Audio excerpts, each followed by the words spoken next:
here live on the Bleacher Report app, where we give you our predictions and our picks on the spread on this weekend slate of college football games. Gentlemen, it's going to be a big weekend. I am Jay from Unfair Sports. We have Steven from Fanatic Perspective, Ty from Around the Table Sports, and Nino from Nino's Corner. How are we feeling about this amazing slate of college football games? Jay, it's that time of the year, baby. It's that time of the year. Let's get it. Yeah, man. Last week is over, so I'm happy. Fried butter and corn dogs. You know what I'm talking about? Yep, fried Snickers, Oreos, anything deep fried. A deep fried car is probably going to be offered on the menu. So Red River weekend, but we got some big games this weekend. Oh my goodness. From OU Texas to Ole Miss LSU to Penn State USC, where we're starting to see that, and Ohio State Oregon, we're starting to see that integration of the Pac-12. So we've got some big games to talk through. We're going to jump right into the first one. And then at the end, we will dive into our final picks as well as the current standings, because Ty somehow miraculously cheated his way to the top. So let's go ahead and get into this first game. We've got on the slate, South Carolina's going to be taking on Alabama, right? Alabama's looking to bounce back. They are a 21-point favorite in this game with an over-under sitting at 50.5. I'm going to go ahead and keep this simple. This is Alabama all the way. Whenever a team gets, disappoints on the national stage, typically a blowout, but just if they disappoint, they usually find a way to bounce back. South Carolina has just been quite disappointing over the last couple of games. I don't know if Lenore Seller is actually playing. It feels like he's not, even though sometimes he is on the field. So I'm going to go ahead and ride with Alabama to win this game. I think it'll be easy. And honestly, I think they cover the spread. It just feels like this is the perfect bounce back spot after the disappointment in Vanderbilt, Nashville, Tennessee. Steven, who you got?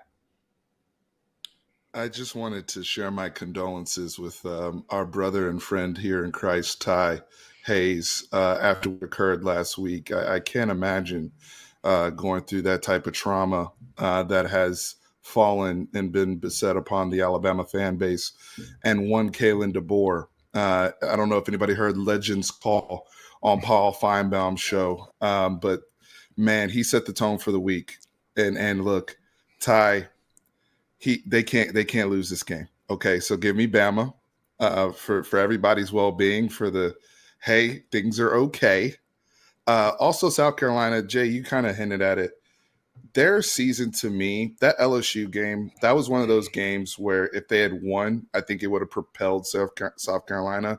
But because of how they lost and them losing that 17-point lead, 3-score lead against LSU at home, game day, I don't know. I don't know if Beamer and those guys are recovering from that. As talented as they have, like guys like Dylan Stewart and whatnot, but give me Alabama to for the week to right the ship. Ty, how about you, Tide? Yeah, this is fascinating. I think the only thing that makes this better is Alabama. It's in a weird place where they have easily one of the worst losses of the year. Thank you, Notre Dame, for dropping the ball earlier to NIU, because now Bama gets to say we have the second worst loss. But they also have the best win right now in the Georgia win, right, where they jumped out on Georgia quick. That option offense Vandy does, it can be tricky to defend. Alabama did not prepare for it well. They got down 13 points early after that pick six. I think this is a redemption week. When we look at South Carolina, gentlemen, the interesting thing about last week is Alabama has been one of the best defenses in all of college football on third down until last week. And then last week, it was like incredible the success they had on third down. South Carolina is one of the worst teams in football on third down success rates on offense. I think this is a game where Alabama's confidence can go back up. Give me the Tide to win. I'm not going to go as far as to say cover, because I just hope that they don't play too tight, right? Like, they just need to go out there and be the Crimson Tide team who we saw against Georgia, specifically in that first half when the defense was making the adjustments and confusing Beck. Nino, wrap us up. Is it a clean sweep? It's a clean sweep come faders, man. Give me Alabama to win this game. Man, South Carolina can't pass the ball worth anything, bro. They're only averaging 21 passes a game. They can really run the ball really well, but, man, this is a bounce-back game here for Bama. Look for Miro to have a big game. Look for Ryan Williams to also have a big game. And look for Bama's defense to just kind of make it simple this week and get back to the basics. Give me Bama to win this game.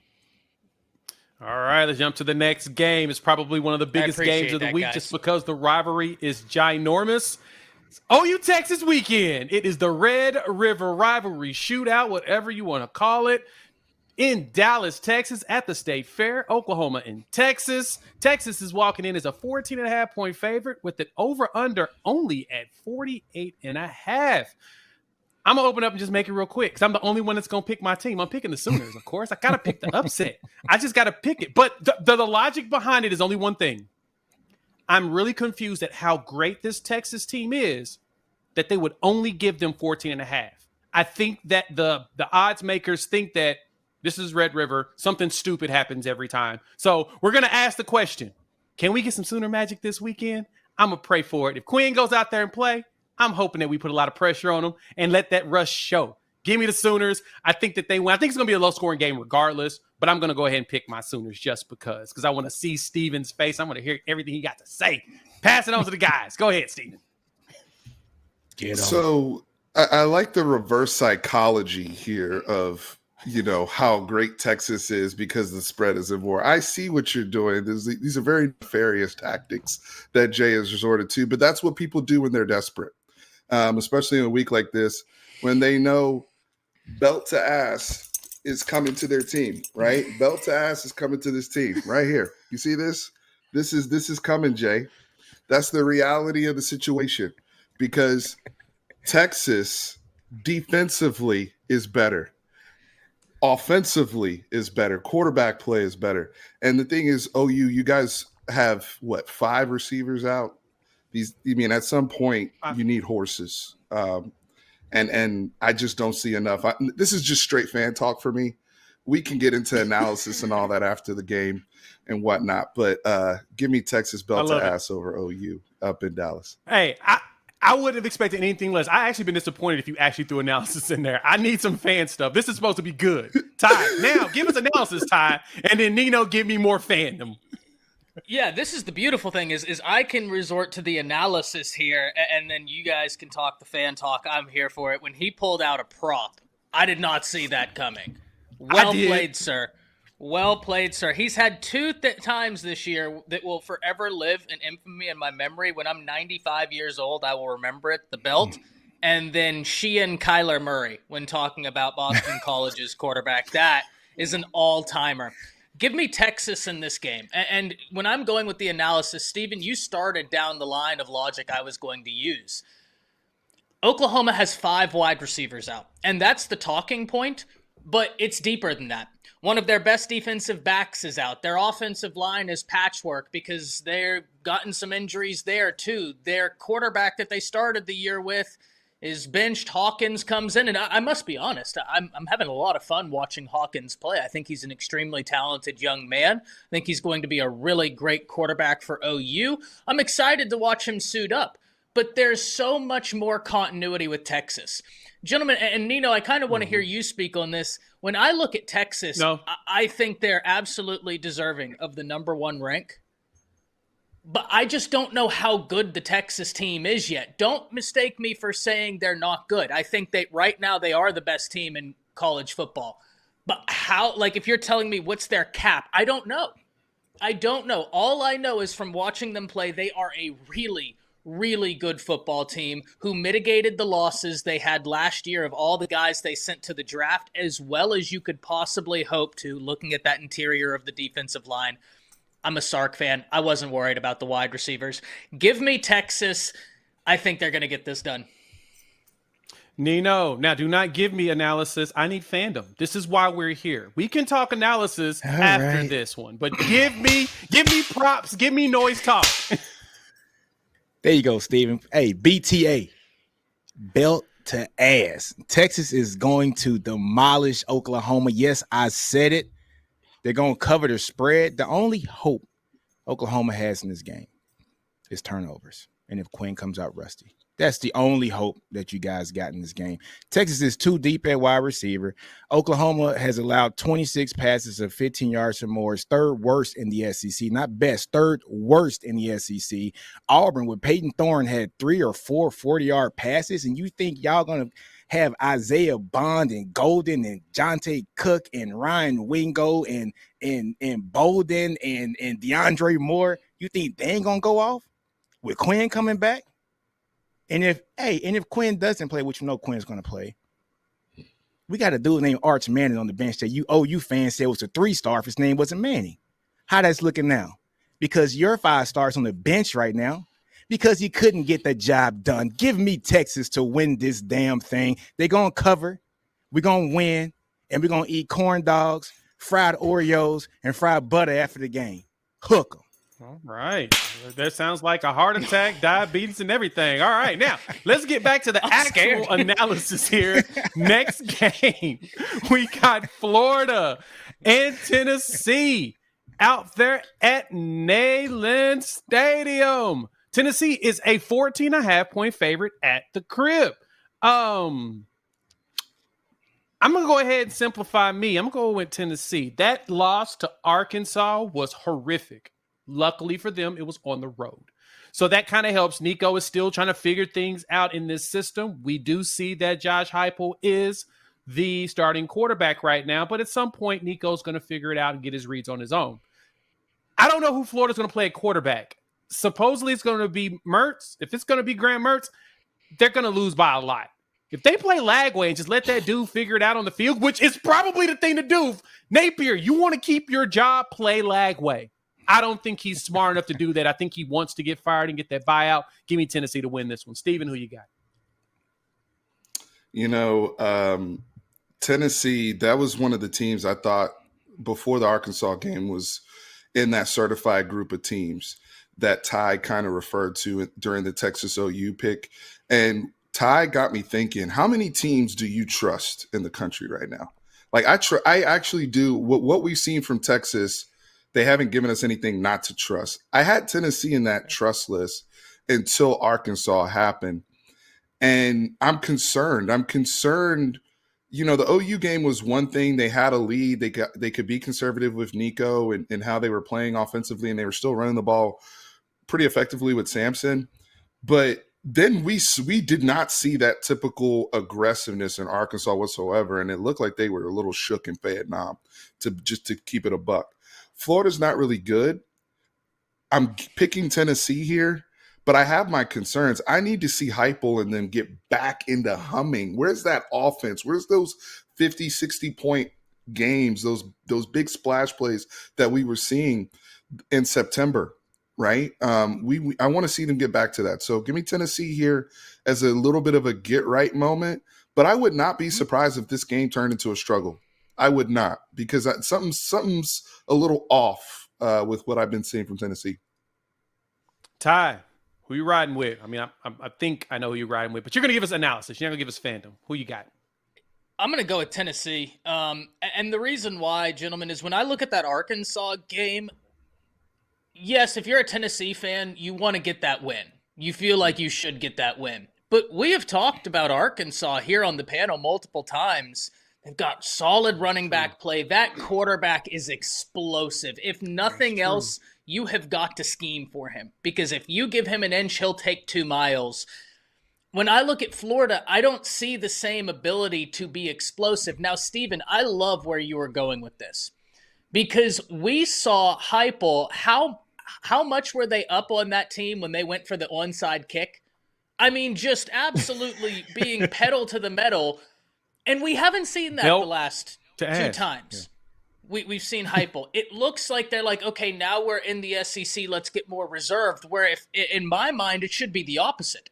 Now you're in the SEC, now it's full steam ahead. This is a great week to do this. I've always said Nico is my favorite quarterback of that class, and that class had unbelievable quarterback talent, as we are seeing right now. Shout out Arch Manning. Give me Tennessee in a rebound game. Nino. Clean sweep? Clean sweep. Come fade us again. Hey, man, Florida is horrible at running the ball. Oh, I'm sorry. Florida's defense is horrible at stopping the run. Man, Dylan Sampson has been running his butt off this year. You know, everybody wants to see Nico go off, but I think for this offense to churn, Sampson, he is going to have to be that guy to carry the team. So Nico's young, right? So I think this is going to be a bounce back game for this team. I got Tennessee winning this game. All right, simple. All right, we got three massive matchups, so we're going to try to make sure that we condense our takes to where you guys can get all of them. First game up for bid. Penn State travels cross country. They're headed to LA to battle USC. And ladies and gentlemen, Penn State walks in the door as a 3.5-point favorite. The line's kind of shifting down. USC had that horrible loss last week to Minnesota. Now, I mean, my apologies. I'm going to go ahead and say I'm sorry to PJ Fleck and Minnesota Gophers. I did say I felt like Fleck may have missed his window on a new job. Yeah. They taught me a lesson. So, Fleck, you still are out there for a better job. No, I'm going to take Penn State in this game. I think that this is the game that they need to prove to us that they're ready to ride with the big dogs. Their schedule gets easier afterwards with only one more premier game, which is Ohio State.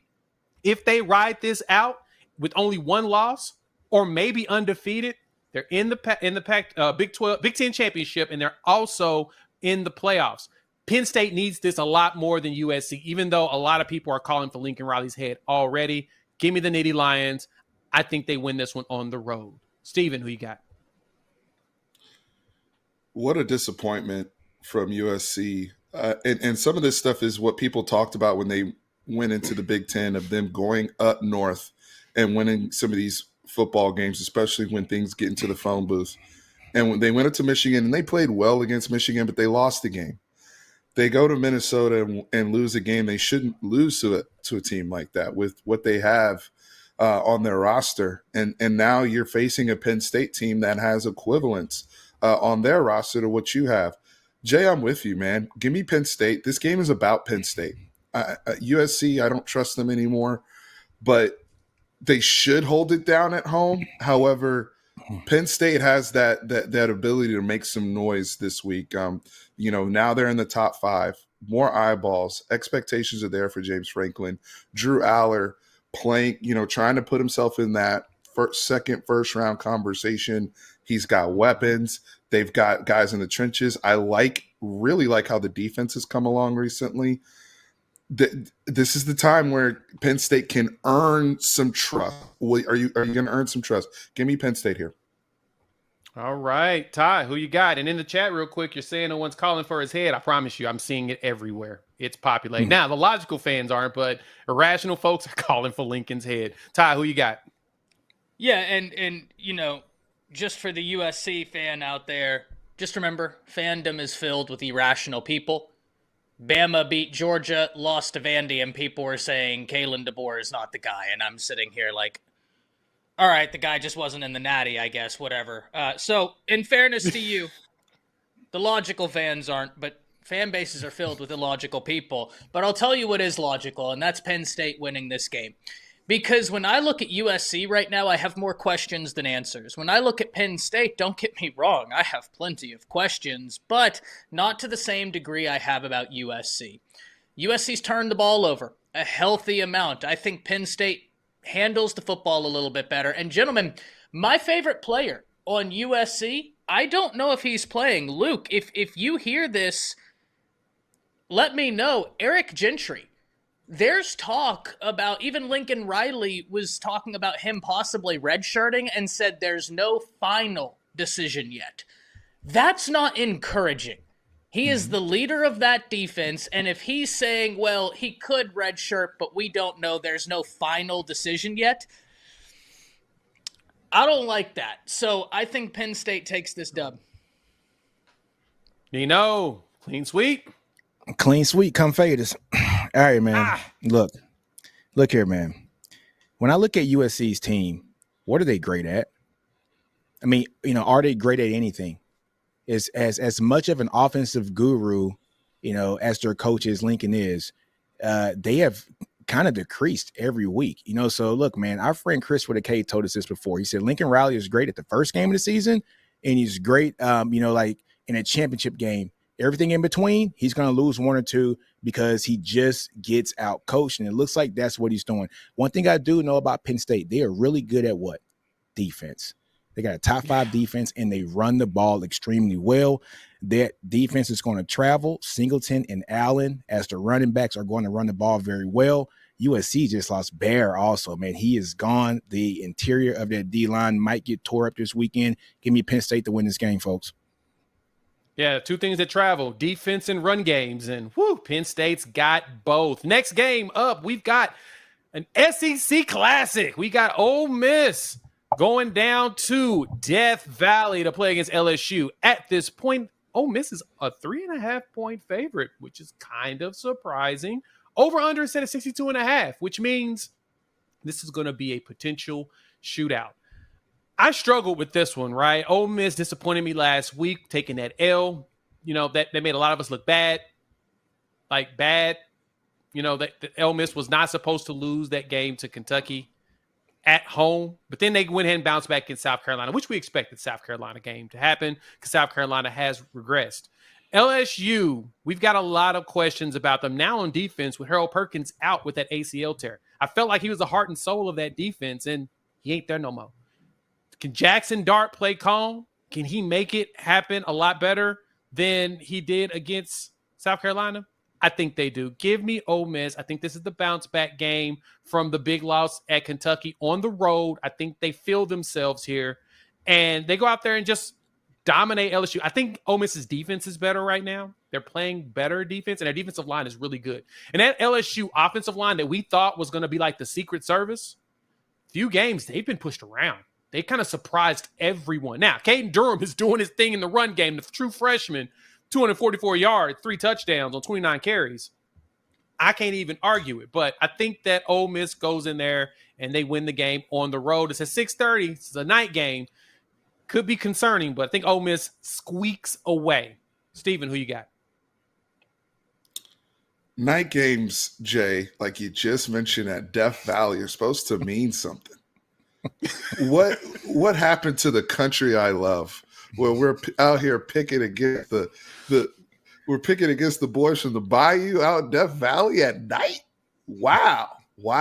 And look, all credit to Lane and them. They won against Jaden Daniels and them boys last year in a crazy shootout. That was an amazing game that they had over at the Grove.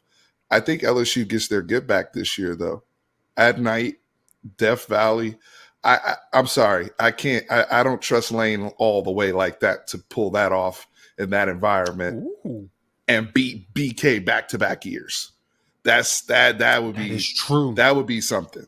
That would be something. And you mentioned it. If we're going to talk about a key to the game, Caden Durham, them finally getting their guy and complimenting Nuss. Nuss is playing really well. He's throwing the football well, but he needed some compliment there. Give me LSU to pull this one out. I think it's going to be another wild game, but LSU's going to pull that out in Death Valley at home. Ooh, good one. Ty, who you got? I mean, you've almost convinced me to switch my pick, but I'm going to stick with it. Ty, who you got? No, I mean, that's great analysis. I am going to disagree, and I'm going to take Ole Miss. But when I say disagree, not from a standpoint of like I think you're wrong anywhere. You're 100% right everywhere. I don't know that I trust Lane to go back-to-back against LSU. I think that's a great point. But when I'm looking at this game, once again, to me it's about questions and answers. The best part of Ole Miss's defense is that defensive front, which in theory should help stifle that run game. When I ask what's the best part of LSU's defense, it's the offense. That LSU defense is terrible. And if you're going to attack Ole Miss's offense, you need to be strong up front.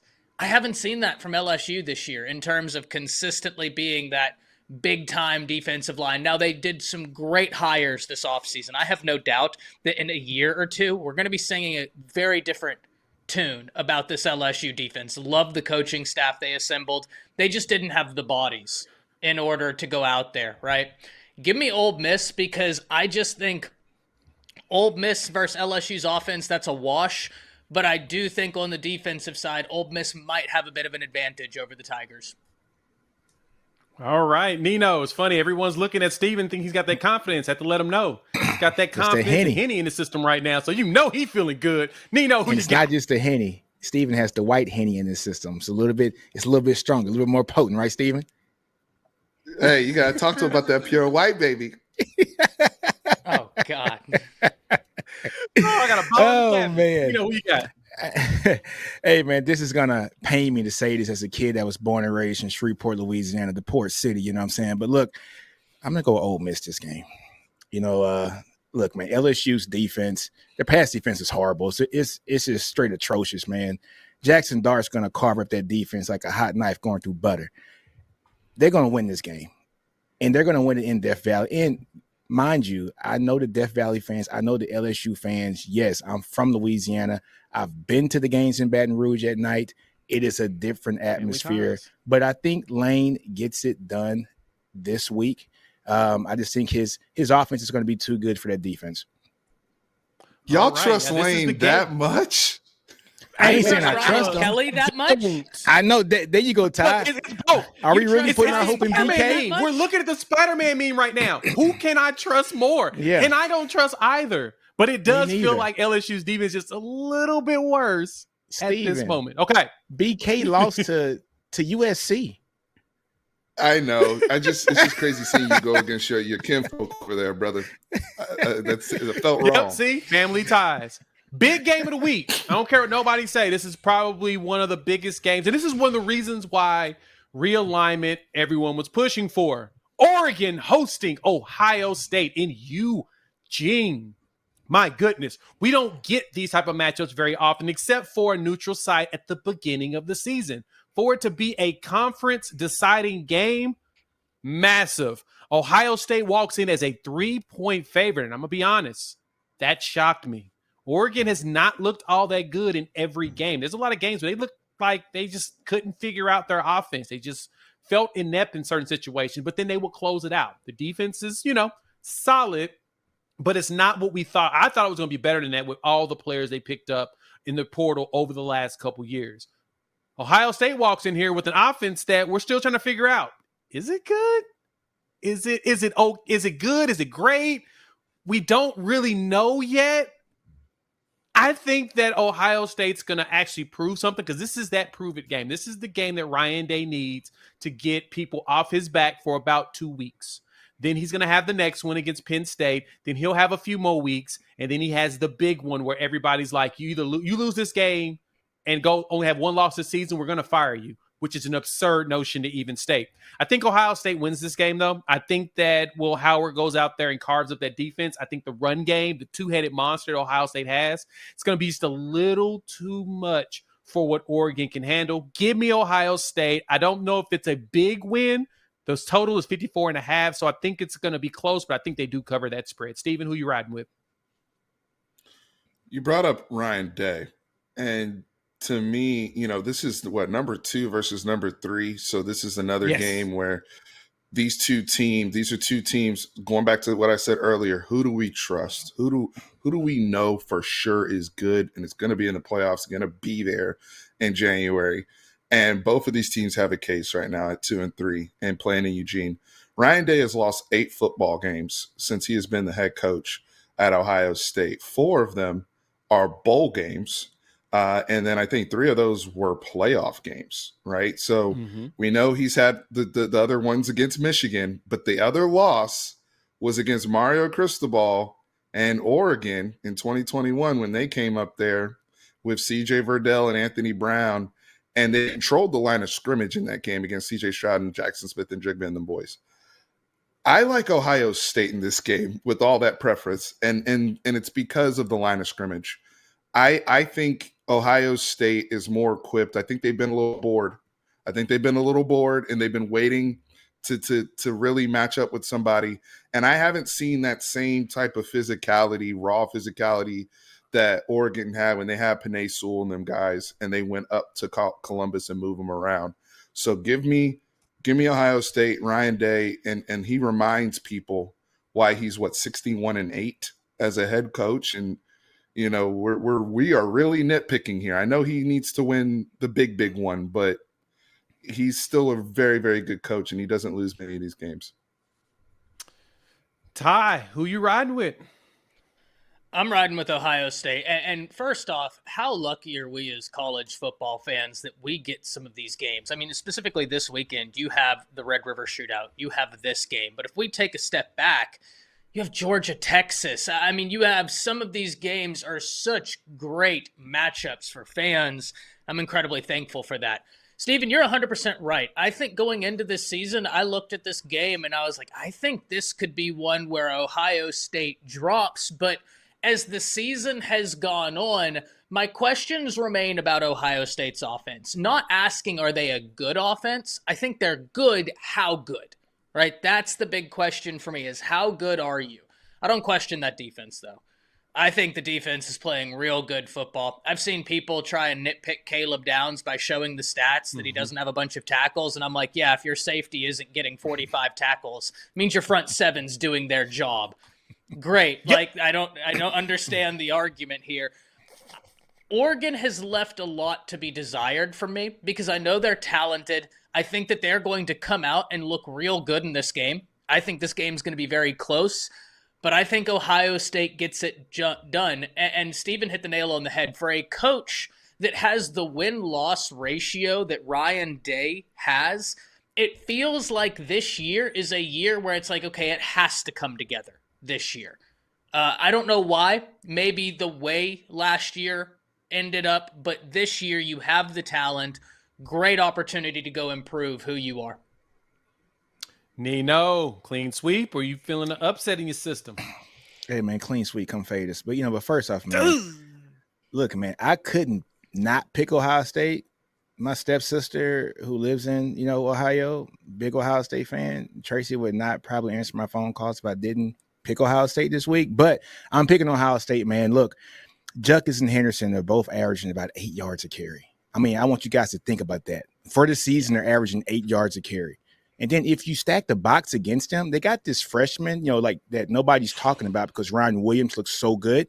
But they got this kid named Jeremiah Smith who's 6'3", 220 pounds and is catching every ball thrown to him known to man. And people want to talk about Will Howard, right? Will Howard, all he needs is just a competent quarterback that's steady and doesn't make mistakes, and that's what he's proven to do. He is running that team very efficiently. Ryan Day is getting the bad end of the stick here, man. He reminds me so much of Mac Brown when Mac Brown couldn't finish it off when he first got to Texas, and he was winning 10 games, 11 games, 10 games, 11 games. This might be the year that Day, breaks through and gets to that top 2 or top 3 here, and I like Ohio State to win this game, man. All right, next game. Now we're going to get to some fun ones. We've got some Big 12 matchups. I know, right? Fun, Big 12. Kind of weird, right? We're going to ride out here with the pick that all of y'all loved a couple weeks ago. Still surprising. We've got Arizona traveling up there to Provo to play against BYU. The Cougars, who are 5-0 and 2-0 in conference, my God, will be 3-point favorites in this game. And I had to debate, did I want Arizona to hurt me again? Because Arizona loves to hurt me in times that they shouldn't hurt me. Whenever I'm riding with them, they tell me, sit your butt down after a certain amount of time. So I'm looking at this game, though. Seriously, BYU defensively have looked really good. Their offense have shown up in games that they need to show up. Them barely beating Baylor, though, it's kind of weird. It's a little weird, but that's okay. I still think that they win this game against Arizona. Arizona's not very buttoned up right now. They don't look like the team they looked like last year. It doesn't look like Jed Fish is that coach anymore, and he is not. That's the reason why they don't look like the team they were last year. And as much as I love Noah Fafita, 7 touchdowns, 6 picks, he's liking to give the ball away, which I think is going to hurt them in this game because BYU is opportunistic. Give me the Cougars, and I think they actually cover the spread. The over-under is 48.5. Steven, who you riding with? Give me the upset here. I'm going Arizona. Let's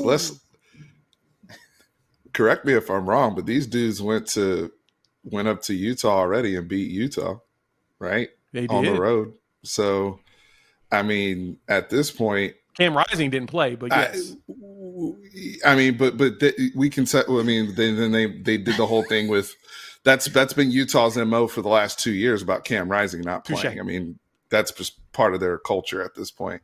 I don't know. There's something weird. You talked about that BYU Baylor game, and I think BYU and Coach Shiitake and all those guys, I think they're really just well coached. But I have some personnel questions. And I think Arizona, one of the things I saw them do in the Utah game was just exploit a couple matchups there that forced Utah to play a certain way. And I think Arizona has the potential to do that again.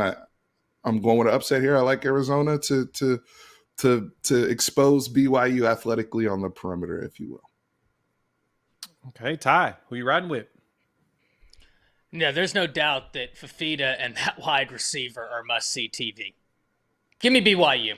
BYU has been the team that has come through for me week after week, even though you almost dropped the ball last week, BYU. I wouldn't have forgiven you.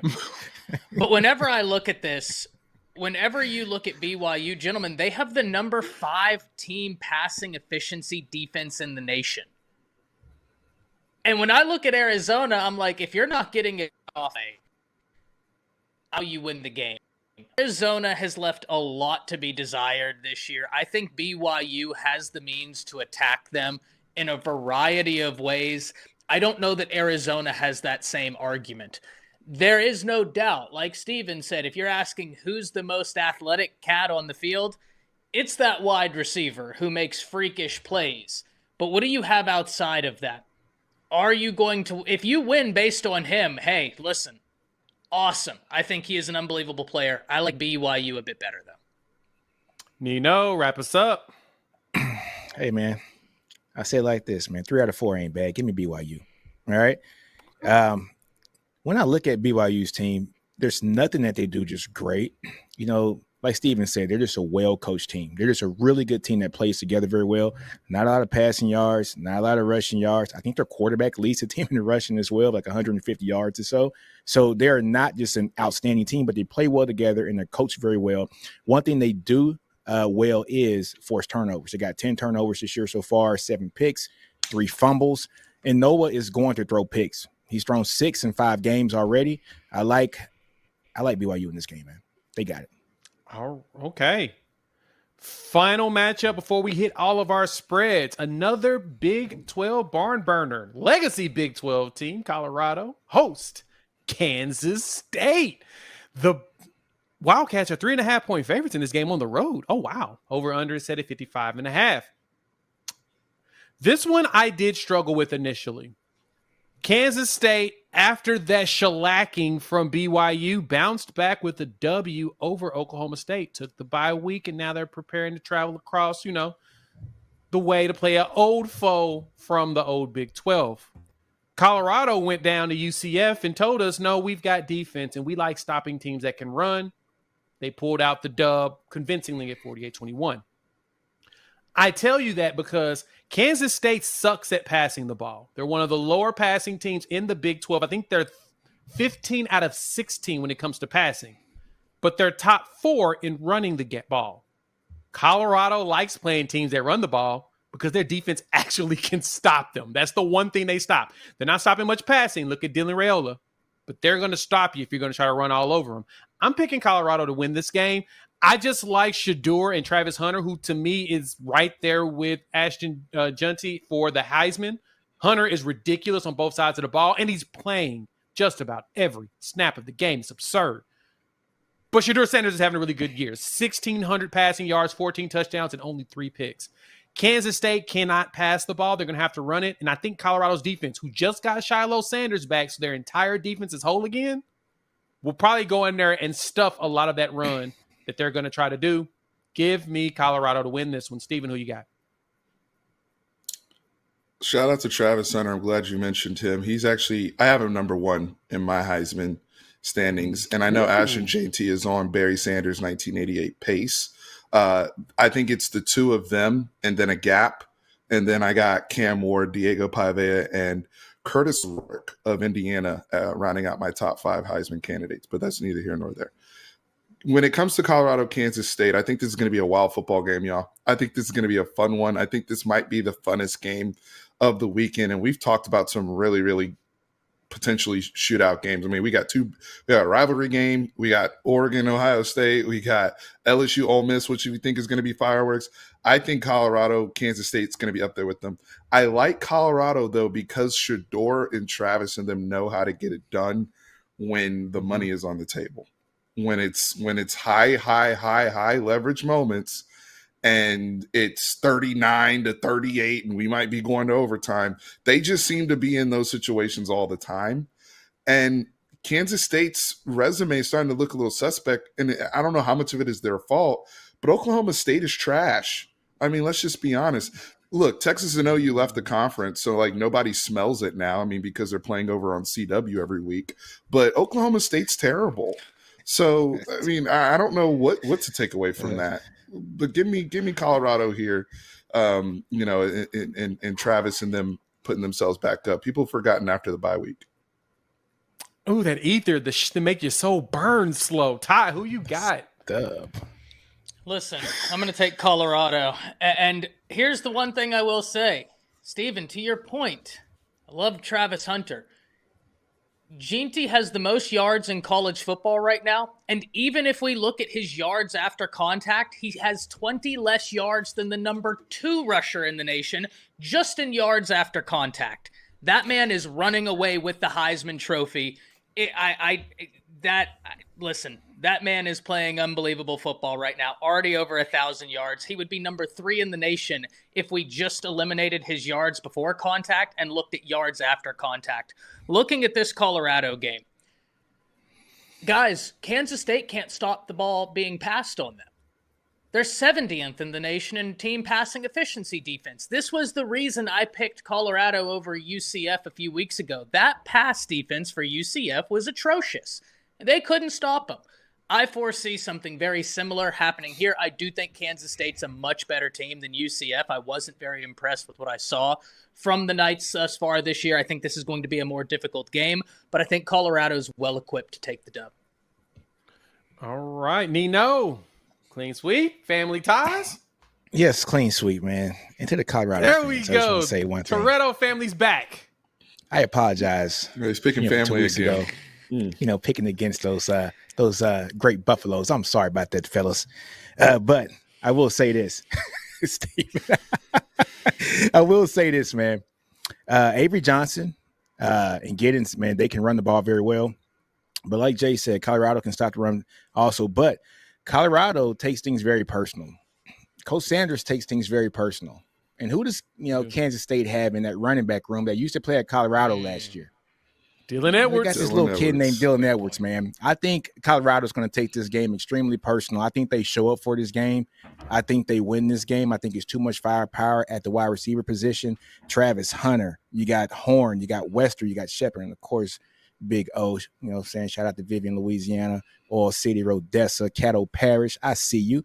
But, man, give me Colorado in this game. I think Sanders might be the best quarterback in the nation this year, and he might actually be one of the top, either the top pick or a top 3 pick this year. Give me Colorado to win this game. All right, let's put those to bed. We're going to our covers. Here's our spreads presented by the DraftKings Sportsbook. Clemson, Wake Forest. Clemson is a 20.5-point favorite on the road with a 61.5-point total. I think Clemson covers this one. They've been playing really good ball over the last few weeks. They look like, Cade Klubnik looks like he knows what he's doing. He's out there giving us some scrambles. He's giving us some throws. It feels like they're starting to come into their own, and I just don't know what Wake Forest does good yet. I mean, it can run. They can kind of pass. I don't know what the identity truly is. I think Clemson goes out there and they just blow them smoothly out. Steven. Yeah, there's every now and again Wake Forest pops up and they have some juice. This is not one of those years. Respectfully, Kenneth Walker give me out there? Clemson to cover. You said who? Hank Bachmeier? Is Kenneth Walker not out there? I was like, from what? there to Michigan State. Yeah, this ain't one of them years. Give me Clemson. I don't even need to analyze this. Ty, who you got? Clemson. Cade Klubnik is looking like the Cade Klubnik that Steven was advocating for last year. He's playing his best football I think we've seen thus far. And I don't know how Wake is going to stop it. And that Clemson defense is very good. I think it's a very good defense. Clemson's really rounding out as an interesting team this year, which I don't think surprises anybody, but I definitely like them to cover in this game. Yeah, and Wake Forest is one of the worst defenses in their conference at 460 yards given up per game. Bottom of the barrel. Nino. Not so fast, my friend. Give me Wake. I don't trust Clemson right now. I don't. I like Clemson. Don't get me wrong. Hey, they couldn't even, get the spread against Florida State last week. We're talking about Florida State, okay? 29 to 17, 29 to 20. I mean, come on, man. I mean, it's Florida 13, State. yeah. Yeah, come on, man. So, look, I'm not saying I'm overly confident in this pick, but yeah, I'm going to go out on the limb. Wake Forest. Wake Forest covers. 17 points. Next game, we've got Notre Dame hosting Stanford. I don't know what they would call this one. This isn't like the convicts versus Catholics or woke versus Coke. I don't know what we would call this game. But Notre Dame is a 22.5 point favorite. Okay. I feel like the Purdue game kind of skewed everybody's eyes on Notre Dame by giving them a spread this high. Because this is kind of wild to me that they would be this much of a favorite. But at the same time, what does Stanford do very well? Can anybody tell me that? Academics. They did win at Syracuse, which was kind of a shocker. But I'm going to go ahead and ride with Notre Dame. I think they just go out there and they just BTA, and they do it in a small way, 35 to 3. And they just take their time. Give me Notre Dame. Steven? I got Stanford covering this. I think they've been a little spicy this year. Ashton Daniels and those guys, like you mentioned, the Syracuse win. Syracuse is a pretty solid football program with what Coach Brown's doing over there. And I guess, Jay, if you're looking for a name, we could do the Silicon Valley venture capitalists versus the Catholics, I guess, or something like that. We could tie that in somehow. But okay. Let's give me Stanford. Silicone versus Catholics. You got to put Valley after Silicone. People might get that confused. Something else, Jay. Touche. Ty, who you got? I'm going to leave that there. I'm not going to add in. I'm going to take Stanford to cover. I completely agree with Steven. Notre Dame, they have a really good defense. They have a really, really good defense, but the offense just has not clicked yet.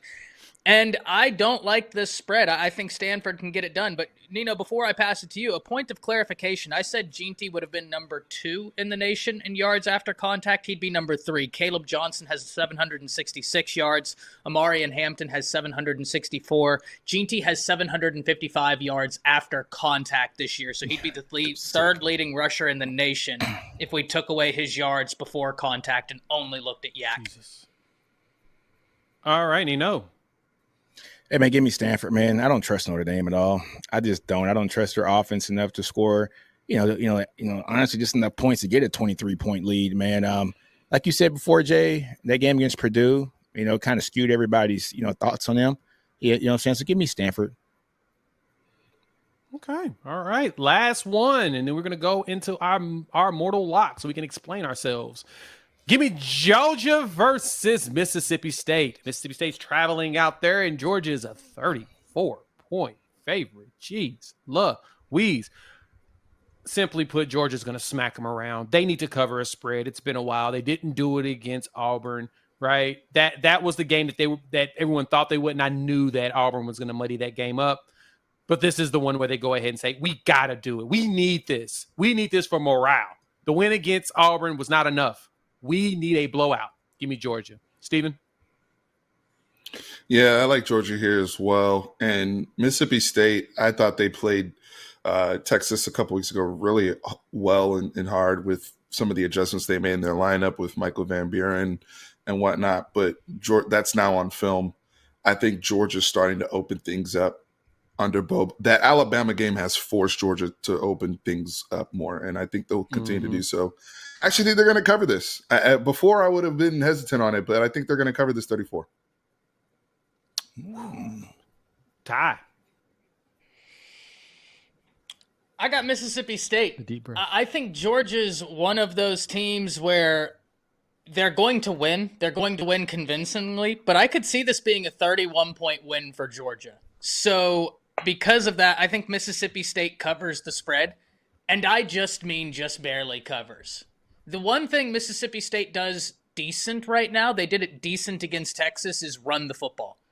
And that might be the part of Georgia's defense where even though they're very good at it, run defense, they're still one of the best. If you're going to be able to affect them, it's on the ground, and I think that they can do enough to lose by 31 points, can Mississippi State. Ooh, ate up a lot of clock versus Texas, too. That's true. Hey, man, I'm going to tie on this, man. Yeah. Hey, look, I'm going to tie on this, too, man. Give me Mississippi State. And not because I don't think Georgia can get the spread.